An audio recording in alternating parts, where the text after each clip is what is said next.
Hi, I'm Susan, your psych billing coach. Today's edition of How Do You Know When an Insurance Company is Lying to You? Hint, think politicians. Yes, this is what billers feel like most days. Okay, so today I'm going to talk about coordination of benefits. Coordination of benefits is when a person has two policies and it's the process of identifying which one's primary and which one's secondary. So let's say you have a claim, it's denied due to coordination of benefits, or as we billing folks refer to it as COB, and you have to tell your client or your client's parents to call their insurance company and answer their little questions about what other coverage they have, how they get it, blah, blah, blah, in our wonderfully simple and easy to navigate American healthcare system, right? So your client has done that. Your client does that. Here's where the lie comes in. So the insurance company, the customer service rep takes all the information and says, "Oh, okay, well, all right, we've decided that we're whatever, primary or secondary." So they have a claim on file that was denied or pended, waiting for COB information. Okay, it's got a claim number. Zero was paid. That's why you called your client or texted your client and said, "Hey, client, please call your insurance company." Okay, so your client did it. Your client's on the phone with their customer friendly, helpful customer service rep across the ocean. And the customer service rep says, "Okay, you can tell your provider to resubmit the claim." Wrong. Lie. Why? Claim's already on file. What happens when you resubmit the claim? Duplicate, because the system sees it as a different claim for the same service.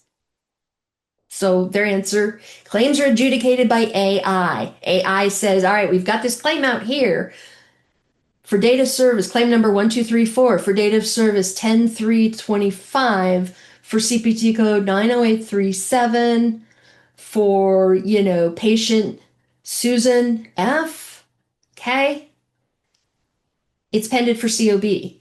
You submit another claim per the customer service instructions. What's going to happen? It's going to be given a claim number of 9876, and it's going to say Susan F, date of service 10/3/90837. Well, we've already got a claim on file for that, and that claim was pended. So this second claim, it's duplicate.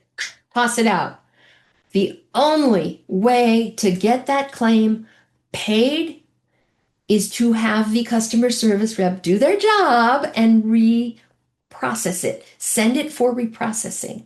Now, it's best, right, if your client knows this information so that when they're on the phone with the customer service rep, the client can say, "No, the claim is already in file. Please reprocess it." Or please send it for finalization. Please send it for payment. Okay. Please take it out of pending status and finalize it for payment now that you have the coordination benefits on file.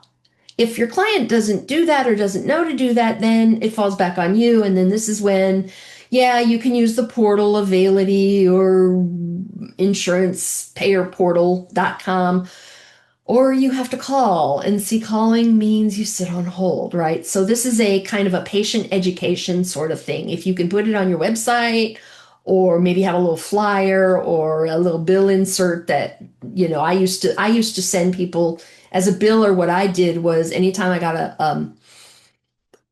a denial or a pending claim for COB, I would bill the client up to the insurance contract rate, and I would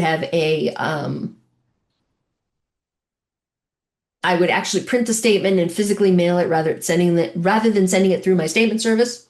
And I would attach a form letter that said, "Dear client, this is what you need to know," and the suggestion that they tell the customer service rep this got like printed on red piece of paper and attached to the bill. And basically it tells the client in very clear terms. If you don't do this, you're responsible for the rest of the contract rate. Okay. Legal, your contract doesn't forbid you doing this. They might not like it, but hey, easier to ask forgiveness than permission. Okay. And maybe I need to rework that letter and put it in the store. But here's what you need to know to make coordination of benefits reprocessing a little easier. I mean, I'll probably have other um, what you need to know about their lying about the topic of coordination of benefits, but I thought I would just do this video today, which is they're lying when they tell your client to have the provider resubmit. Why? Have a great day, everyone.